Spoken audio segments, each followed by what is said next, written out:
2022 May 18 രാജ്യത്തിന്റെ തലസ്ഥാന നഗരിയിൽ 27 വയസ്സുള്ള ശ്രദ്ധ വാക്കർ എന്ന യുവതി കൊല്ലപ്പെടുന്നു.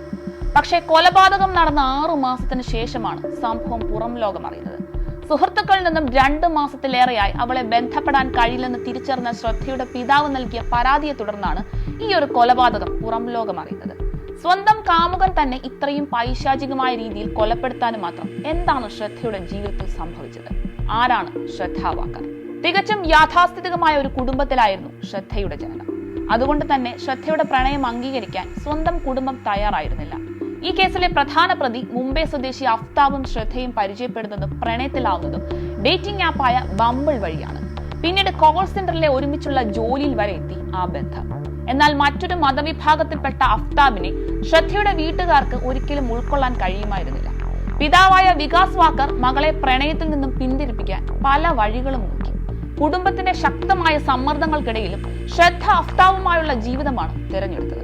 എന്തൊക്കെ വെല്ലുവിളികൾ നേരിടേണ്ടി വന്നാലും ഒരുമിച്ച് ജീവിക്കാമെന്ന സ്വപ്നത്തെ യാഥാർത്ഥ്യമാക്കാനായി ഇരുവരും 2019 ഒരു അപ്പാർട്ട്മെന്റ് എടുത്ത് അവിടെ താമസം ആരംഭിച്ചു. ആദ്യ കാലഘട്ടങ്ങളിൽ സന്തോഷമായിരുന്നുവെങ്കിലും പതിയെ പതിയെ അവളുടെ ജീവിതത്തിലും ഇരുൾ വീണു തുടങ്ങി. ലിവിംഗ് റിലേഷനിൽ ഒരുമിച്ച് കഴിയുമ്പോഴും ഔദ്യോഗികമായി വിവാഹിതയാകണമെന്ന ഒരാഗ്രഹം ശ്രദ്ധയ്ക്കുണ്ടായിരുന്നു.